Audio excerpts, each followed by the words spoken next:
Alright everyone, like I said, this is another surprise stream, midday stream, lunch break streams as it were.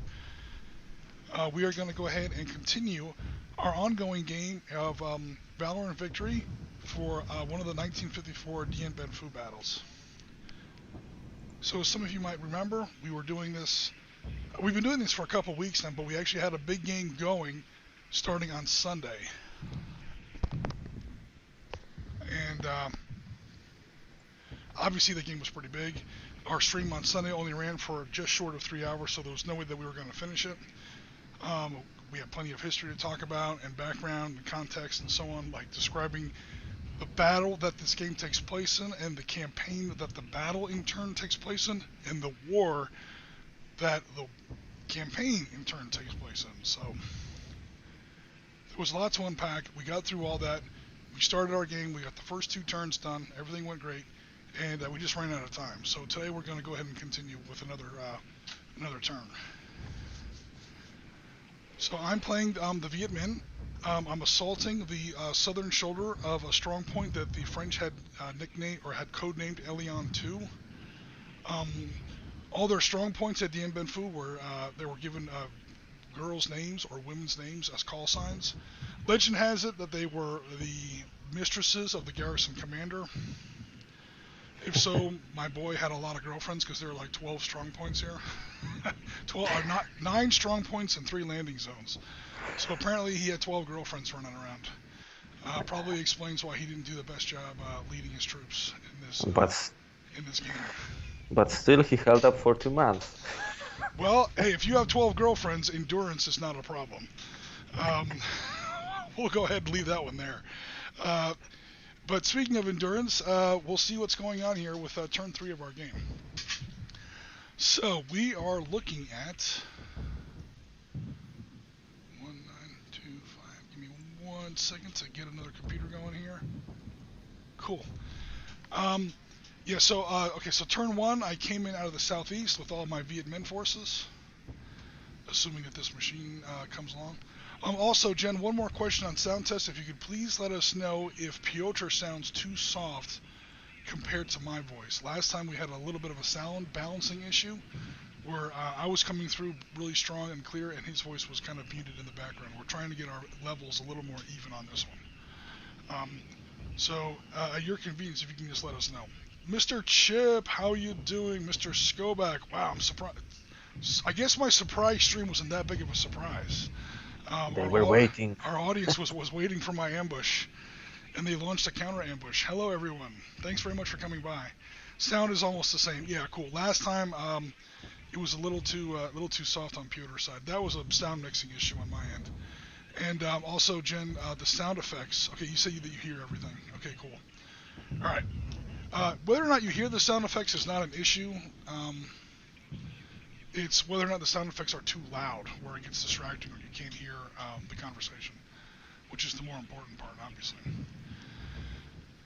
Okay, so, like I said, I came in out of the southeast. I sort of delayed my advance through the barbed wire a little bit, just to take advantage of the darkness rules. Again, this battle is taking place in pitch night.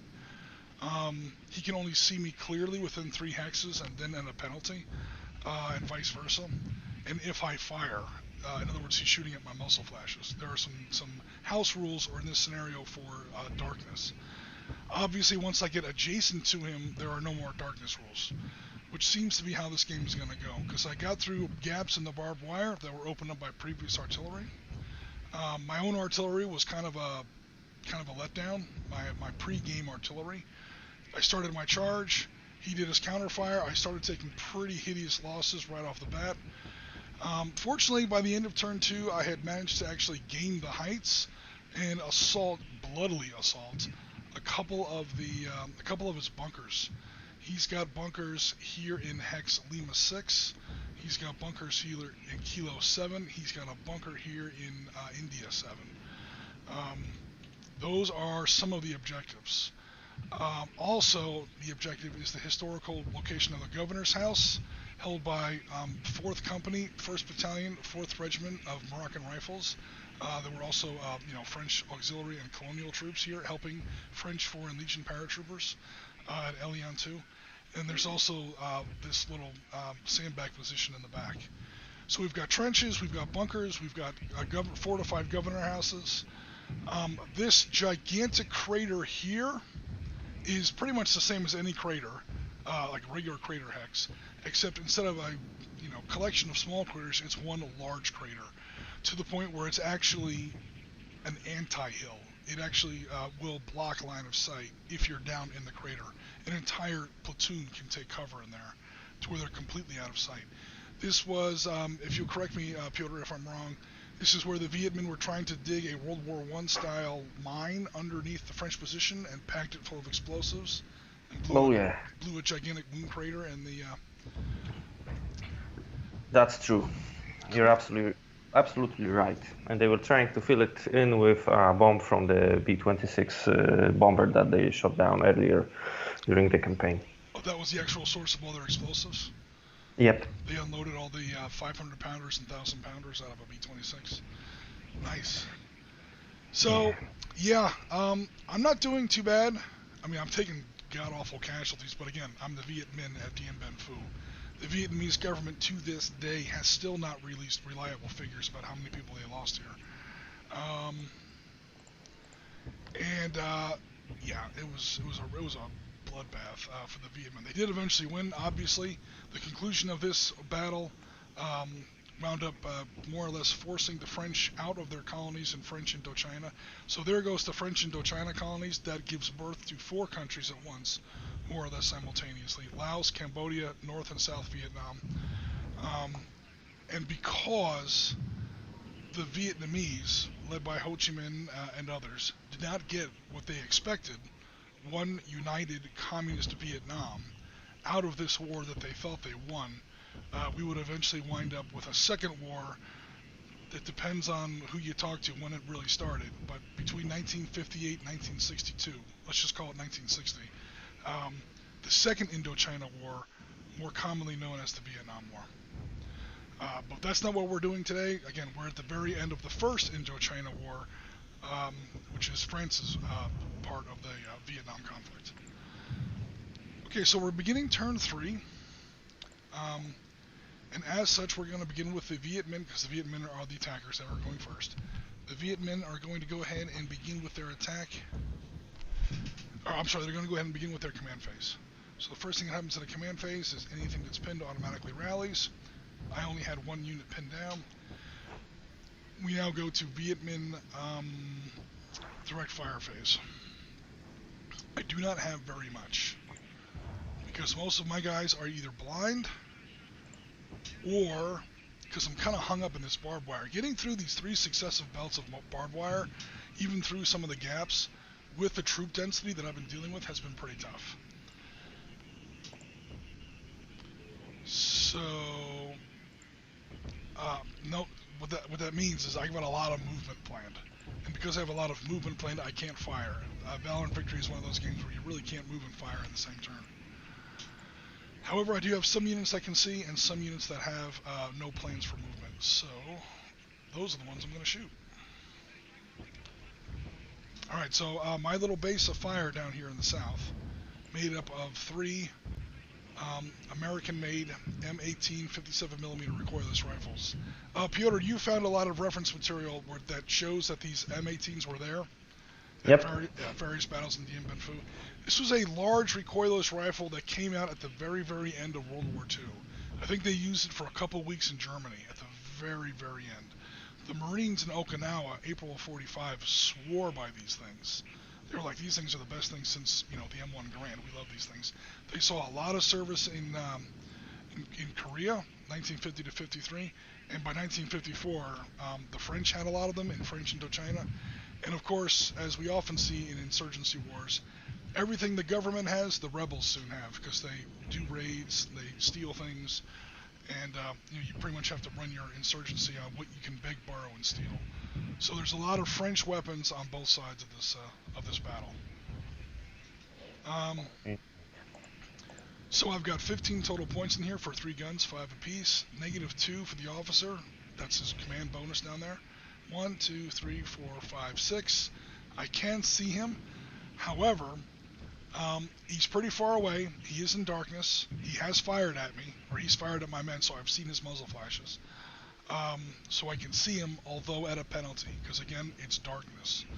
So I'm at +1 penalty for darkness, +2 penalty because he is in a trench line.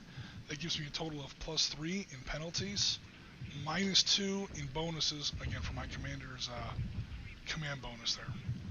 I know Piotr knows all this stuff, but again, it's sometimes for people in the chat. Alright, so long story short, take your first shot of the day. We're looking at 15 total points at +1 net penalty. That's evil, you know. There's the one guy. I'm firing 3 recoilless rifles at your Moroccan company commander. Well, I'm sorry, the commander of your Moroccan company. And I will wait for Excel to figure out what the hell it wants to do here.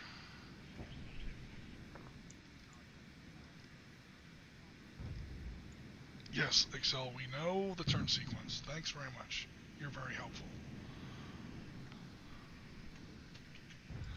I'm trying to get a copy of this anti-personnel firepower table over here. This will save time in the long run. Okay, cool. Alright, so at 15 total points, I'm on the gray table, and I'm adding net 1 to the die roll. And Valor and Victory, you want to roll as low as you can. And that's why I rolled a 9. 9 plus 1, again for net penalties, becomes a 10. On the gray table, that was no effect. Much ado about nothing.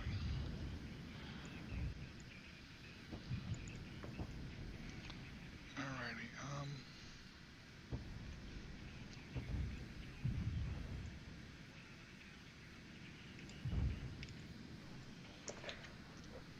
That was lucky. I think I'm looking at the rest of my units. I think that's going to be it for my direct fire, because everything else I'm pretty sure I want to move.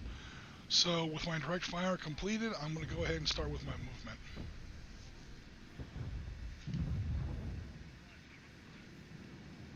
Full squads.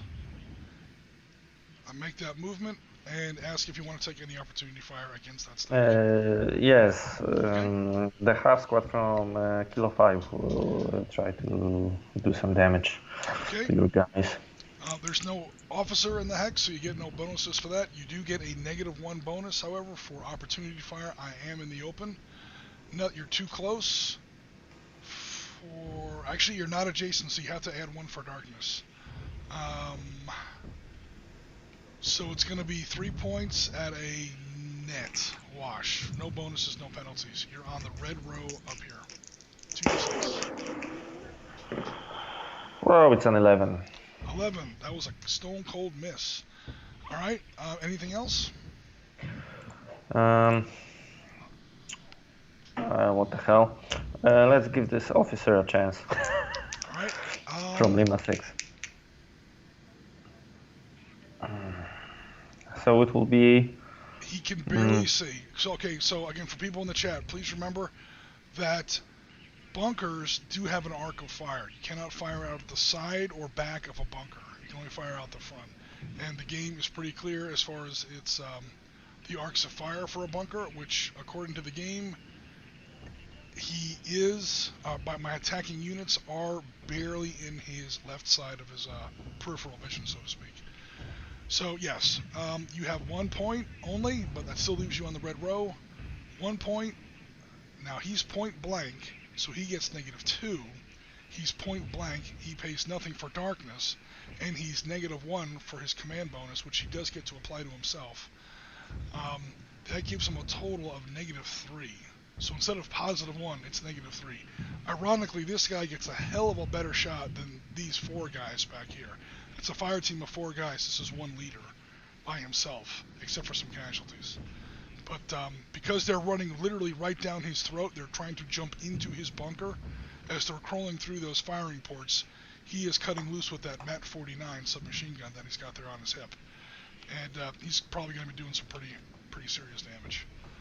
Okay, so 2d6 on the red row, net -3.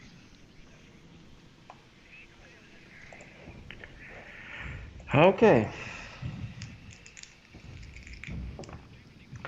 And it's a 6. 6 minus 3 becomes a 3. That is 4 casualty points. He just killed, wounded, or incapacitated 8 men by himself. He is a leader. He is, again, the enemy's literally running straight at him point blank. He is in a bunker. He is a French paratrooper, Foreign Legion paratrooper. He is elite. So if it sounds like a little bit of a Rambo moment, you're not mistaken. Up, up, down, high punch, bitch. He just shot 8 fucking dudes coming through the inside of his bunker right there. He did it with a knife. There you go. A knife and an entrenching tool. Back, devils, out of my bunker. Okay, so that's it for that piece of opportunity fire. I will now do some more movement. The rules for Valor and Victory are that when you hit barbed wire, you have to stop. Fortunately, this little explosion marker here in November 6 means that there's now been a gap blown through that barbed wire. So he does 1 free because there's no barbed wire in that hex anymore. M7, he has to stop. And I don't think there's any more opportunity fire that can be taken against that guy. Not really. So he's earning his Croix de Guerre, but I think that's going to be about all he can do. Unfortunately for me, that blocks this follow-on platoon.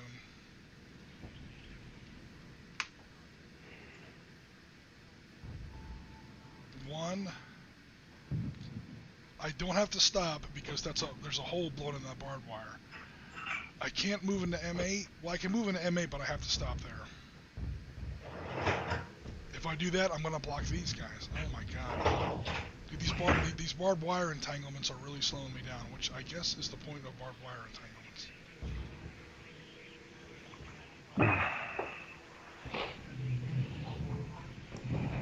Occupy the bunker. Okay, are there any opportunity fire for any of that against Kilo 7? Only, I believe I could shoot it from Foxtrot 4, from the entrenchment. As I move into the bunker, I'm now in a bunker hex. None of these trenches block line of sight, so technically everybody can see them. Bunkers are above the trenches to the point where bunkers even block line of sight. Hello, Mr. Rasmus. How you doing, sir? A lot of counters for a Valor and Victory game. Actually, this isn't that many counters. These are the counters that are left. These are the counters that have already been blown off the map. You should have seen this a couple turns ago. It was painful. No, I'm not sure if I want to shoot you because I have quite a firepower in India 4.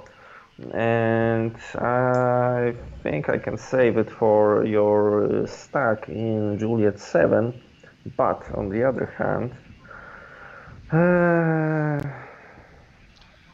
yeah. The only bad news on your end is that I will get the bunker bonus. Yeah, that's true. And once I'm beyond, actually, India 4 cannot shoot at Kilo 7 because K7 has not fired yet. Yes, that's also true. So that's the problem. So I cannot shoot you with anything because I cannot see you. I will continue my movement once I reorganize the stack a little bit. You go up front because I don't like you. Right. And the French guys see you. Bang. We're taking objective hexes, guys. The Viet Minh are going to win this time. Oh, yes. Without a doubt. Oh, really? I was just kind of talking shit there. I know I'm doing better, but I don't know if I'm going to win. Well, I still have 2 tanks in the back. I know, that's what I'm saying. Just the fact that I've taken 2 objective hexes, and actually I haven't. I've taken exactly 1. I haven't taken Lima 6 yet. So, and Lima 6 is going to cost me even if I succeed. Alright, so I move into that hex. I occupy that bunker. That means that this is automatically an unsecure casualty. Yep. You're coming home with me, buddy.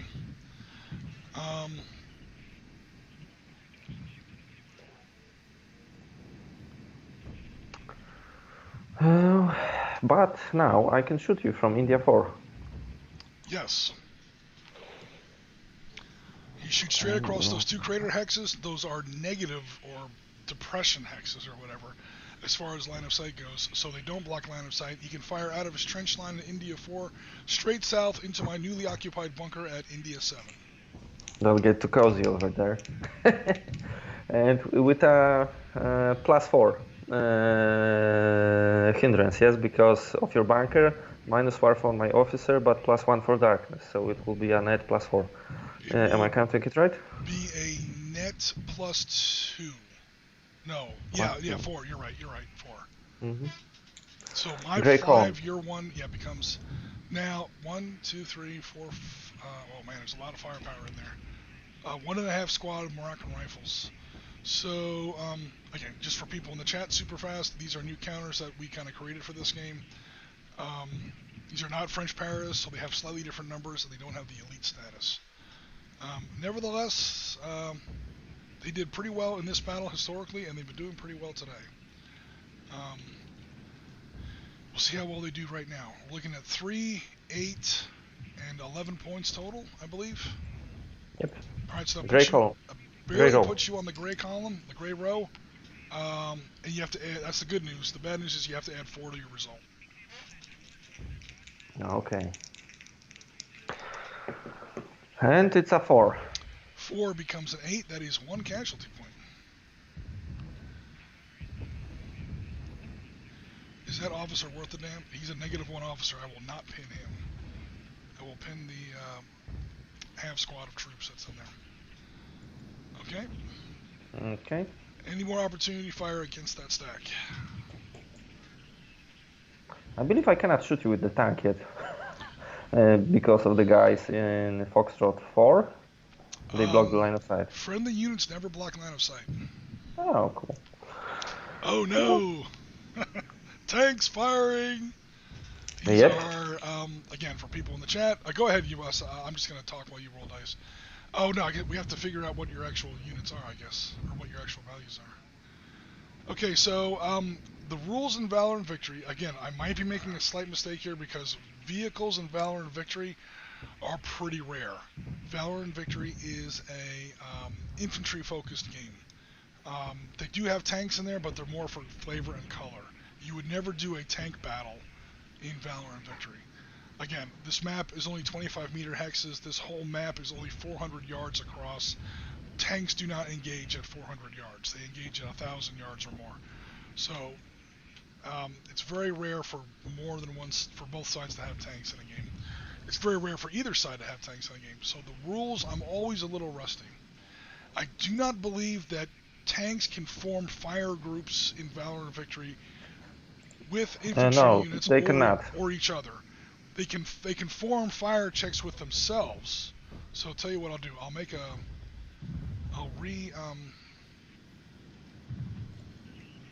And they cannot form fire groups, but they can use all the weapons at one go. They can form a fire group with themselves, is I guess the weird way of putting it. And I say that because each of these Chaffees do have multiple weapons. There we go. Finally, God bless. All right, so I'm just going to make like an extra counter over here to the side for reference. Blow it up a little bit. Again, so for people who may not be that familiar with Valor and Victory, there's a lot of information on this counter. 12 is the movement rate. B is the armor. Obviously, that's the name of the unit.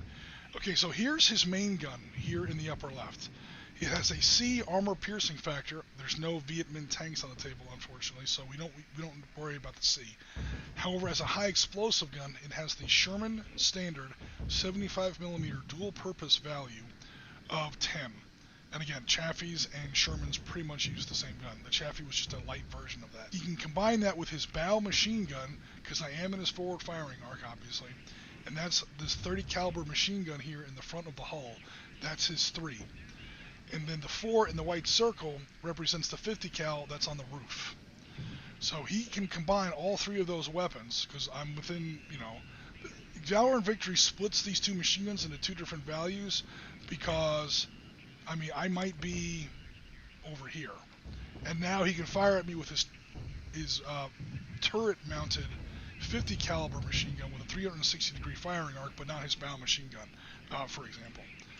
So, but here I'm right in front, so he can fire it with everything. We're looking at a total of 17 total points. No officer bonus, +4 for my bunker, +1 for darkness.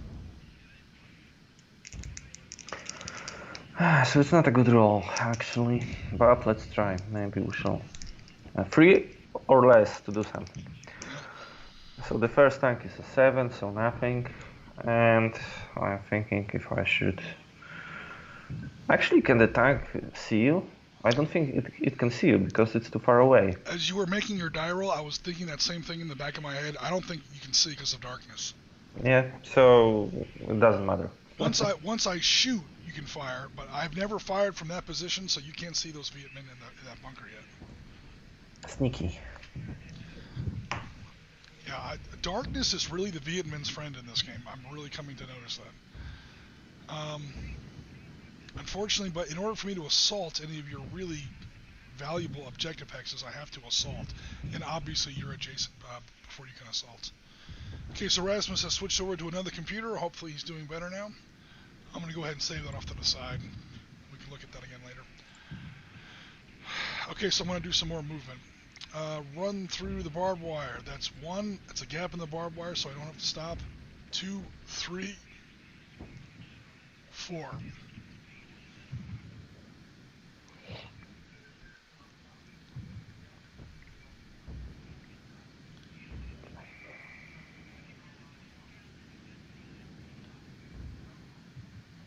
Make sure that stack is still legal. 1, 2, 3, 4. It's now. It's not. I cannot force. Oh, plus Jesus.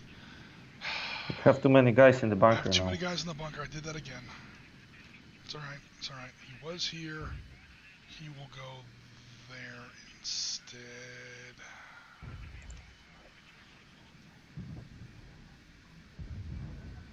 So hold on. He started off in J7. 1, Yep. 2, 3. That's another casualty. That's mine.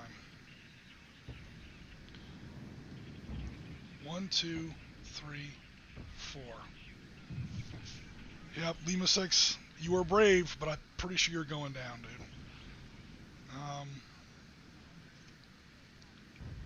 These guys have all moved.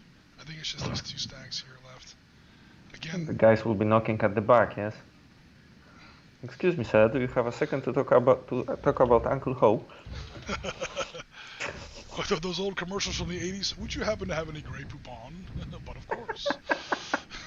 1, 2, 3. If you start off in barbed wire, you can move normally out of barbed wire. Barbed wire forces you to pause, which in the face of enemy machine guns, anyone who's at Verdun will tell you is a bad thing. 1, 2, 3.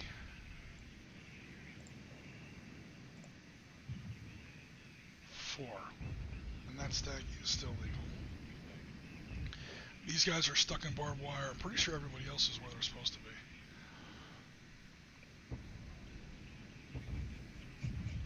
Alright, cool. That's it for my movement. We now go to your defensive fire. Anyone who did not fire opportunity fire and has a target can now fire defensive fire. Now, I'm going to ask you a very cheesy and gamey question. No worries. If I shoot a mortar with a flare, for example, to eliminate Lima 6, in order to eliminate everything around it, Yep. will I be able to shoot you with the tank? Yes. Okay, so it's just the sequence of play. To shoot the flare first, and then I can see you and unleash hell. You know what? It's almost like you're using real-life tactics to, we were talking about this in the previous stream. I mean, there are times when, oh, that's gamey. Oh, you're being cheesy. And I'm like, in a well-designed historical war game, being, again, it's up to the design of the game. If the game is well-designed, there's almost no such thing as being gamey or cheesy. If you're playing by the rules are set up to where it rewards historical tactics. All right, so one of your mortars, your onboard mortars, is firing up one of your 4 available flares. Okay, you're targeting which hex to do that? I believe I will target Kilo 6. Kilo Oh, 6. sorry. Can I take that back? Sure. Juliet 6. Juliet Sure. 6. Juliet 6. Poof. It lands there. That's a good shot. All right, so what a flare does, for people who may have been watching our Falklands games against Dylan, is a flare temporarily illuminates its hex and all adjacent hexes. And it does so for 2 turns. So at the beginning of his next command phase, that flare will reduce to flare 1, and then it will dissipate. So that mortar fires up a flare shell, a little parachute pops out, and that flare is now kind of sizzling down. We see that even in some of the artwork. So we see flares slowly descending here in Dien Bien Phu themed artwork that people have done. And while it's up there, it's illuminating things around it. So now, never mind about darkness rules. Darkness rules are invalidated in these 7 hexes. So now these 2 tanks can see any hex adjacent to flare 2. So now you go ahead and take a shot. With your tanks and everybody else. Everybody can now see that. And that's what I like about that fact. So that's the first. Now, again, for people in the chat, he only has so many flares, and that is that mortar's turn for this turn. He basically fired a shell that will do no damage, but it enables his rest of his army to see and take action. All right. So the second mortar will try to shoot your guy in Kilo 6. Okay, so that's minus 1 officer. 6 more points in Kilo 6. Gotcha. You have Actually, you have 1 officer that can see it, but for the moment, he's still alive. Actually, your officer in H8 can also see that hex. Yep. Cool. So, do you want to use? Is Luciani going to call on that mission? No, we're going to use the guy from the bunker. All right, cool. So -1, +2 for my trenches because I am in trench. No darkness penalties because of your flare. So it's a total of 6 + 1. Okay. And it's a 6. 6 + 1 becomes a 7. That is 1 casualty point on the 6 column. I will pin down my non-sappers. Okay. Now, Luciani will try to shoot at the same stack. Okay.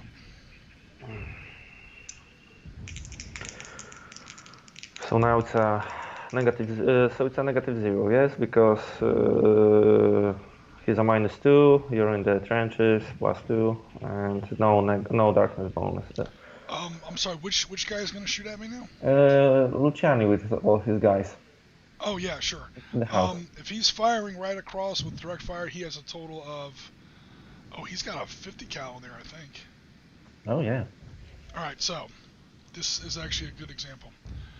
Come on and zoom, Excel, please hurry up. Hurry up. All right, cool. So Luciani, that's the actual historical commander for this company of French Paris, or Foreign Legion Paris, by the way. He's got a half squad in there that's operating the 50. Now, because that's only a half squad, and this is a heavy class support weapon, you can't use the 3 and the 6. You can only use the 6. In other words, that crew is operating the 50, and that's all it's pretty much doing. And then Luciani is close enough. You're firing a Kilo 6, 1, 2, 3, 4. He's barely close enough where he can help. So you basically have 7 total points.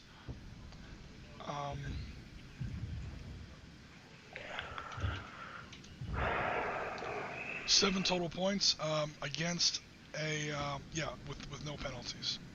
Now the rules say that a couple things. The rules say that a full squad can operate a heavy support weapon and also use its own firepower, but a half squad has to pick one or the other. When that H or VH says L, a light support weapon, the half squad can use its own weapons and the support weapon. Also, people in the chat, people who play Valor and Victory will notice that, yes, I have made up my own class of super heavy support weapons. VH is very heavy. That's a house rule. So whereas A normal support weapon, heavy support weapon, reduces your speed by 1. These reduce your speed by 2. Because a full 50 caliber machine gun with its tripod, with its ammo, I can't remember, it weighs something like 120 pounds. When infantry units carry those, I can tell you from personal experience, they usually have to break it down into at least 3 or 4 pieces. One person carries the barrel, one person carries the forward assembly, or the upper receiver, one person carries the lower receiver, one person carries the tripod. And even that's a pain, because that's like 20 or 30 pounds on top of the 80 pounds you're already carrying. Alright, so 7 points at no penalty against Kilo 6. Okay. Oh, it's a 3. Cool. So a 3 on 6 is, oh god, 5 casualty points. Oh no! You killed my sappers.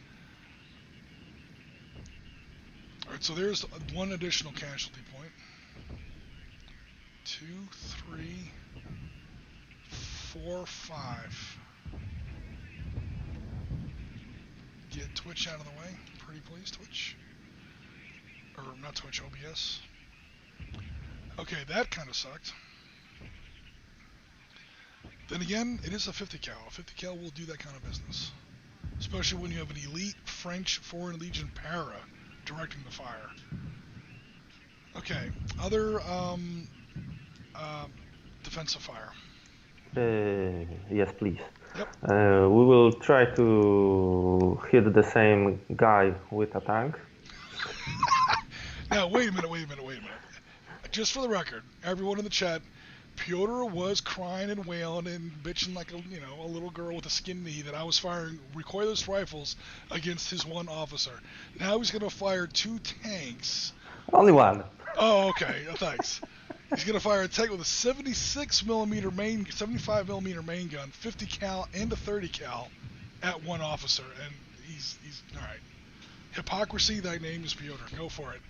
You have a total of 17 points plus 2, please.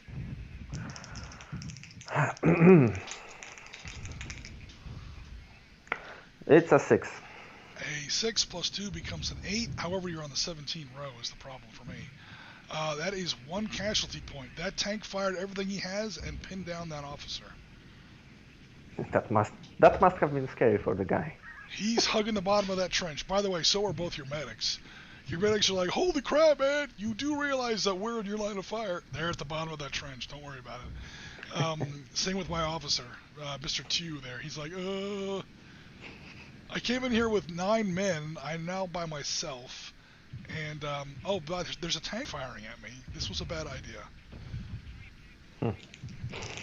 That's true. Okay, so the second tank. Yep. 1, 2, 3, 4, 5. Do I want to do that actually? No, I believe I will shoot you with the guy from 1, 2, 3, 4, 5 from Foxtrot 4. You were going to fire at. So you're firing at K6 still, right? Yep. From Fox 4. Fox 4 is a sandbag position, not a bunker, so it has 360-degree line of fire. He can 1, 2, 3, 4. He can barely reach with all his weapons. Okay, so here's a good example of what I was talking about before with that 50 cal. That's a half squad. Notice he has different numbers because he's a colonial Moroccan rifle half squad, not a French Foreign Legion para. But he's still a half squad, and he's firing a light support weapon with L, not an H or a VH. So he's able to combine both those numbers together. So he winds up with 4 total points, minus 2 for my trenches. Or I should say plus 2. Plus 2, yes. Oh, it's a 7, so nothing. 7 becomes a 9, that's no effect.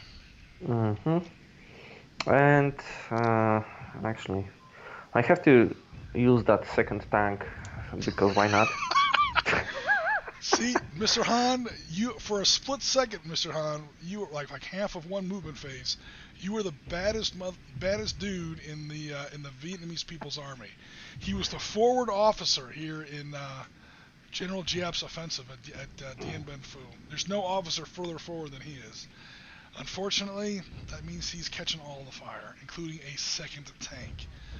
All right, so we're talking about 17 more points. Add 2 to the roll for my trench. No, I think he's gone because it's a 5. 5 on the 7 on the gray row becomes a 7. That's 2 casualty points. There's only 1 casualty point there. That is it for the brave Mr. 2. They will sing songs about him at the siege of Quezon, but he's out. Yeah, but actually there was a fun historical fact because when the French paras were taken prisoner and moved out of Gabriel, the Viet Minh forces told them to go through the minefield, and they asked, "How do we do that?" And the Viet Minh officer said, "You can walk on the bodies of our fallen comrades because they've done their job." Yeah, it's hey, Soviet tactics, man, communist bloc tactics, Second World tactics. True. Okay, so that's all for my defensive firefights. This is why, again, in gaming terms, this is why whenever a French or an Allied counter goes down, you have to replace it with a casualty for people in the chat. And then that casualty has to be evacuated. You have to take care of him. If he falls into my hands, it's double victory points. When my units get wiped out, man, you just take him off the table 40k style. No one gives the beginnings of a shit when Viet Minh units go down, because Uncle Ho doesn't care, Giap doesn't care, Stalin doesn't care, Mao doesn't care. Just get the French out of those bunkers is all they care about. Alright, so if that's the end of your defensive fire, we will then go to my advance and assault phase. And I got the name of the phase right on the first try. There's a first time for everything. So, advance and assault phase. Let's do it. Actually, let me do my assaults first so I don't accidentally advance and assault a stack and assault with it, because you're not allowed to do that. So I'll do my assaults first. Alright,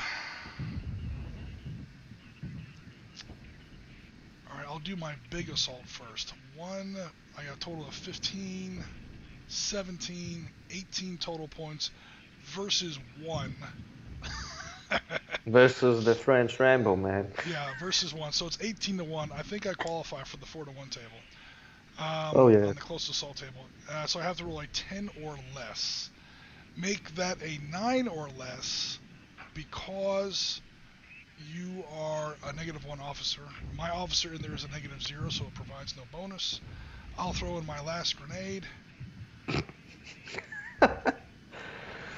Oh, that's nasty. Because I know I'm going to roll a 10. How many assaults last game, or last video, I needed a 9, I rolled a 10. I needed a 10, I rolled an 11. I needed an 8, I rolled a 9. I mean, come on. All right, that's why this guy is still alive over there. Yeah. I fear his luck.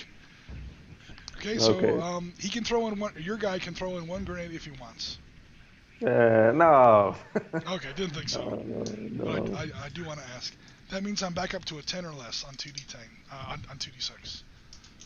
Here comes an 11, everyone. Close, a 9. All right, so he's wiped out. That means that he counts as an unsecured casualty. The casualty that was already in there counts as an unsecured casualty. So that's another 16 victory points for the Viet Minh. And I now own that bunker. However, that was 1 infantry unit in the hex that I had to take, and a +4 bunker hex. 1 + 4 is 5. I had to pay 5 casualty points for that.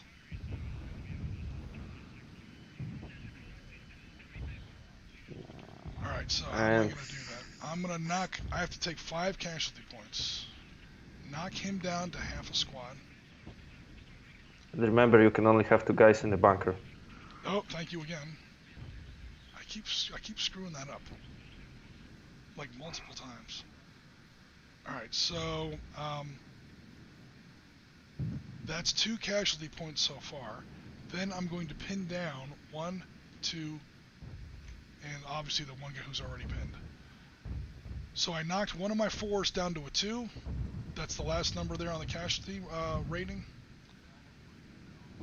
Let me also now make my stack legal. So I knocked a 4 down to a 2, that cost for 2, and then I pinned down 3 units That gives me the 5 total points. So that is my new, that's my new status. And I just hope to Christ I can rally that guy before he gets counter assaulted. Continuing, whatchamacallit? Advances assault phase. Advance and assault.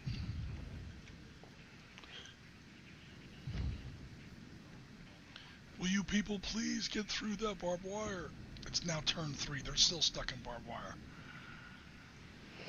Alrighty.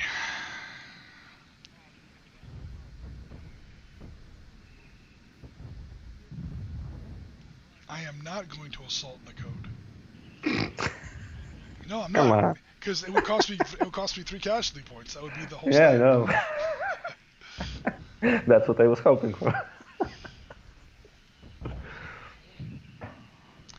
Actually, I'm going to move him here so that if he assaults me, I can, or before he if he wants to assault me, I'll be able to shoot him first. I have line of sight on him now, albeit barely. Alright, I think that's it for my advance and assault phase. I'll now go to my after action phase. Try to rally this guy, 6 or less. Fail. Try to rally this guy, 6 or less. Success! That was the one I really wanted. Awesome. He saw the body of Lieutenant Tew over there, and he was like, okay, we can do it for him. These 2 guys back here, I'll do the full squad first. Full squad barely rallies with a 6. That's barely a success. And then for the half squad makes it easily. That's a pretty good rally phase. Yep. Viet Minh do not rally very easily because they're only regular soldiers. They only rally on a 6 or less. Well, the capture of the bunkers this turn, so high spirits. Yeah, that might be it. Although those being fired at by those tanks was a bit of a shock. Although he took a 50 cal, a light machine gun, and 2 tanks, and he finally died. So he used up quite a bit of French firepower there. Okay, that will be it for Viet Minh turn 3. We then go over to French turn 3.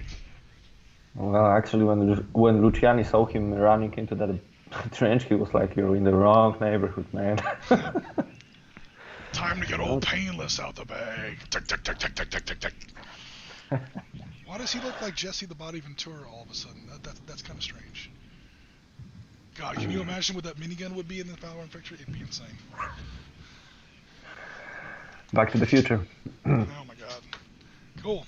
Okay, so we begin with rallying anything of yours that is pinned. There's nothing of yours that's pinned. You have no support missions left. Your flare goes down to a 1. It's now been active for 1 fire phase. And you, do you want to do any combinations or divisions of your squads in the same hex? I'm thinking, but I do not. Oh, maybe these guys in Foxtrot 5 will divide. Fox 5 divides into 2 half squads.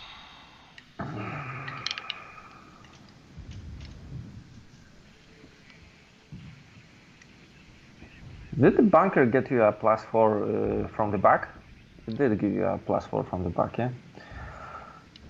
You just cannot shoot through the back, but it still gives you the bonus. Yep.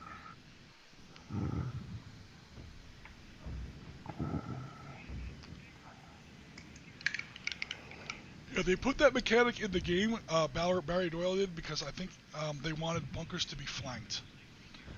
It is possible to flank a bunker on one of its blind sides, and this also makes it important for, as the defensive player, when you're setting up your bunkers, to watch your fields of fire and making sure that your bunkers are interlocked and can be mutually supportive, can cover each other, because they do have blind spots.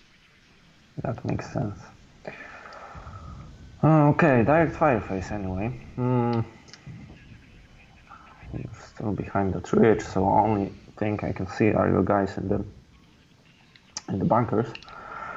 So let's start with the tanks.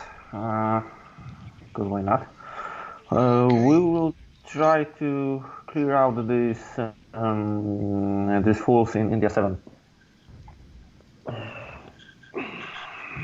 So the pinned half squad and the second guy with the Prada bag. Okay, so the first tank is firing at. I was doing something on another computer. Which? The guys in the India 7 bunker. Got it. All right, cool.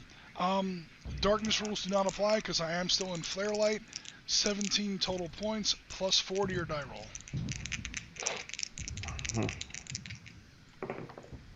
It's a 3. 3 becomes a 7 on the 17. That's 2 casualty points.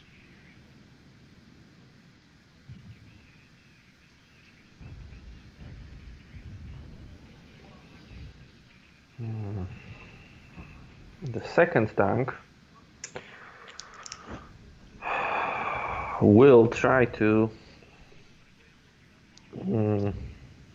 take care of your guys and oh, you know what? Also in the same hex. Okay, 17 more points. Add 4 to the die roll. Oh, can a tank become valorous because it's a 2? Snake eyes. I actually don't know. I'm pretty sure it can. Because I think they classify it as an anti. Let me check. I don't have a copy of the rules with me. I so. have it right here. Now I'm just trying to find the stupid thing. It's infantry valor. Whenever an infantry unit makes an anti-personnel or anti-tank and yields a natural unmodified 2, so it's got to be an infantry unit. Okay. This game hates tanks. I'll say that straight out.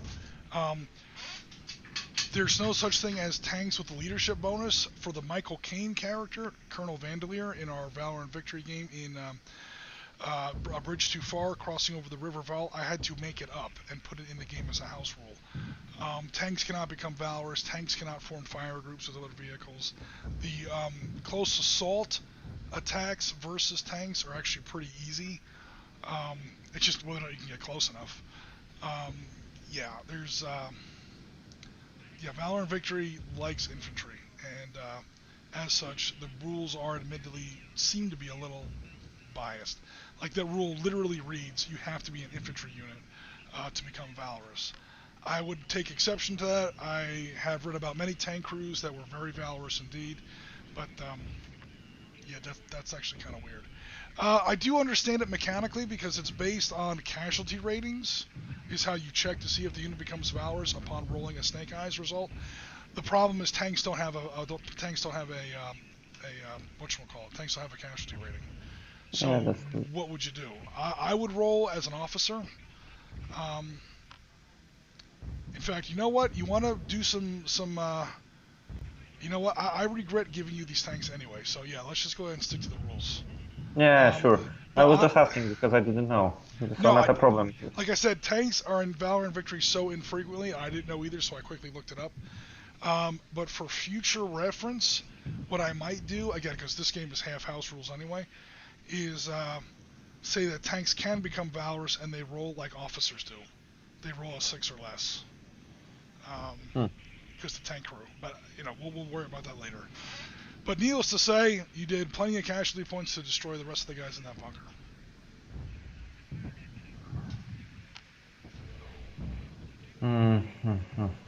Okay. So, what's next? 1, 2, 3. 1, 2, 4. The bunkers are killing me.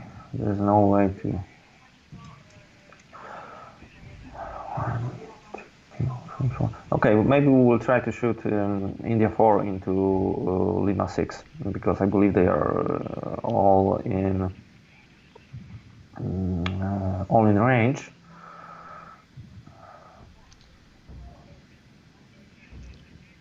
Yep. 1, 2, 3, 4. Okay, but you cannot see I cannot. Lima 6. Yeah, I cannot see them.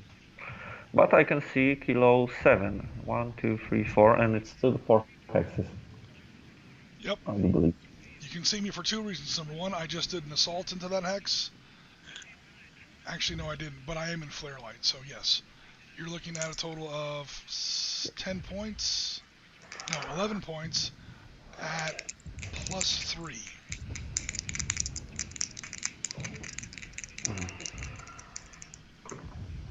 Oh, it's a 6. Becomes a 9. Becomes So a 9, nothing. no effect. 6. I could shoot you with the 50, but that makes no sense. Okay, that's it for my... oh no, mortars. I can still use mortars. Yep, because you dropped your flare last turn, so, yep.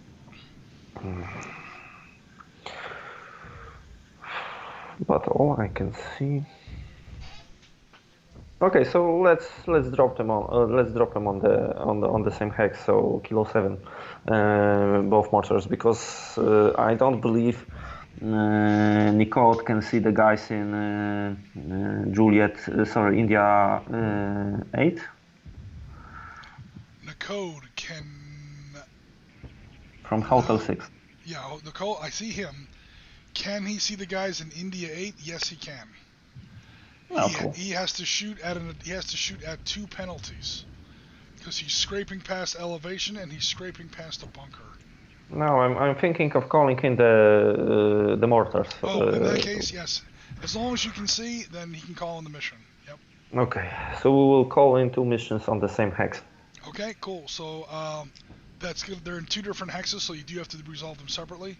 Yep. So that -2 will apply for one, and then it won't apply for the other one. Sure. So do you want to roll the strong one first? Yeah, the strong one first.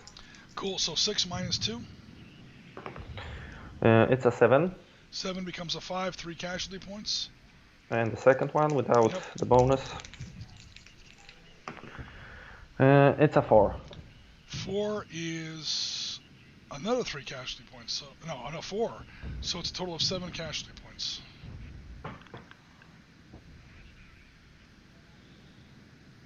Whoa, what the hell? 1 gone, 2 gone. Thank you for paying attention that time. And half squad pinned. So that is 7 casualty points assessed.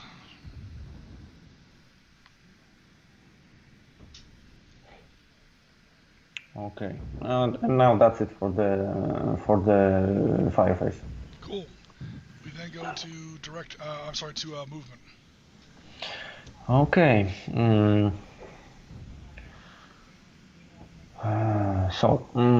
The guy from Kilo 5 will retreat to 1 hex to Juliet 4. Alrighty. There's no point in me taking opportunity fire, so... Still, you cannot, I believe, from the back of the bunker. I always forget that, yes. Thank you. Keep reminding me. It'll sink in eventually. I promise. The medic in Juliet 5 will pull back to Golf 4 because I believe he can reach the hex. 1, 2. He's jumping out of the trench. 3, 4. Yep. So guys, if you're leaving a trench but you're entering another trench and you're following the trench, there's no movement penalty. If you're jumping out of a trench, like between Hotel 4 and Golf 4, even though there are technically 2 adjacent trench hexes, you're not following the trench. So you have to pay the 1 movement penalty for jumping out of a trench.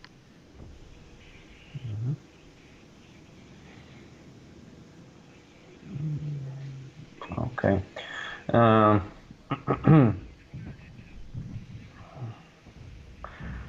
And Nicole will pull back to Golf 5 from Hotel 6. He's following the trench, so no worries there. And the 2 half squads will move into Golf 6 from Foxtrot 5. Get in front of me, my brave soldiers. Get between me and the enemy. This, I blocked you here. And I think that I will. Do I really want to do that? I will take the huge stack from India 4. He thinks that's a huge stack. That's funny. Play the Viet Minh one time. You'll see what a huge stack is. All right, go ahead. Where are you going with India 4? And for now, move him to Juliet 3. Because I'm thinking if I want to push further into Kilo 4. But I don't think so. In my advance and assault phase. Maybe, but not sure yet. Yeah. So, see, that's smart. If you do choose to do that, you avoid opportunity fire. Yep. And defensive fire. Cool. Because you will be able to see me from Lima 5, yes? Yes. Ooh. It'll be some thick penalties, but I would be able to see you. Also from Mike 6. Okay, so that would be all for my movement. Okay, we'll then go to... I didn't really have any opportunity fire in there. So then we'll go to my defensive fire, which I will now commence. Again, with my stupid things back here. Oh, come on, OBS. Stop it with that. So I got a total of 15 minus 2. Oh, they haven't fired out of that hex, so I can't do that yet. Okay, never mind. Maybe I should have taken opportunity fire when he was moving. No worries. Okay, he'll do nothing yet. I still don't really have any fields of fire. Everyone's either behind the crest of the hill or in a bunker with no back doors. So I will take no defensive fire. We then go to your advance and assault phase. Alright, so Nicode will get into that Foxtrot 4 sandbox hex. Yep. And my Moroccan guys will pull back to Golf 5. These guys that just ran forward, they're like, there's an enemy down here. We're going back this way. Something like that. And Lieutenant Barrows, how brave are you up there in Juliet 3? That's a good question. No, I don't think it's worth risking because we all saw what happened last turn in Kilo 5 and Kilo 6 when I was trying to pull some reinforcements. That is bloody lame. That is historically the Champs Élysées. If I'm even, my French is horrible. I apologize to all French-speaking people in the world. Those forward trenches in Eliane 2. I think they were named after the famous street in Paris. Yeah. And yeah, historically, casualties in there were horrific for the French, or for the Foreign Legion. And ironically, in a really bad opportunity fire phase, you guys can see in our Sunday stream, history totally repeated itself. Those trenches, yeah. Kilo 5 and Kilo 6 almost are not trench hexes anymore because it's been leveled off with French casualties. That was a bad turn right in there. It was great for me, but not so much for the Legion. I think I will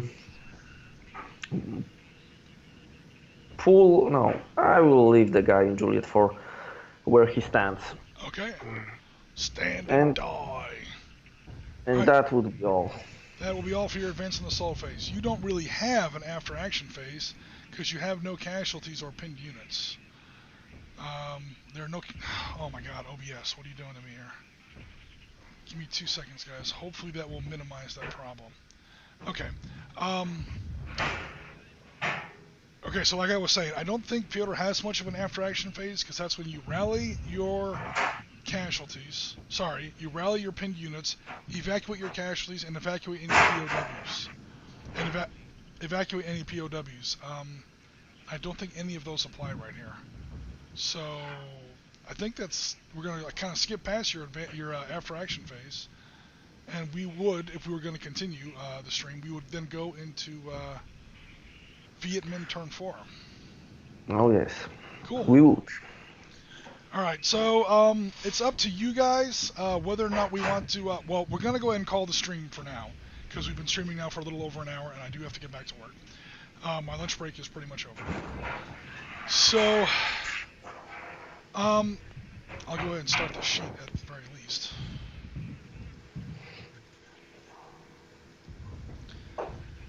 So turn 4 is started. We can either call it here or we can keep going if you want to have another session. I don't know if Gaz is streaming painting tomorrow. I believe he's scheduled to. I can call him up and ask him.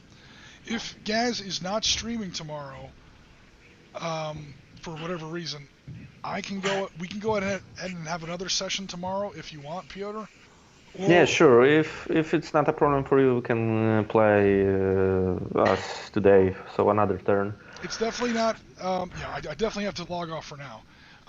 It's not a problem for me to stream tomorrow. However, tomorrow is Thursday, scheduled for Gaz.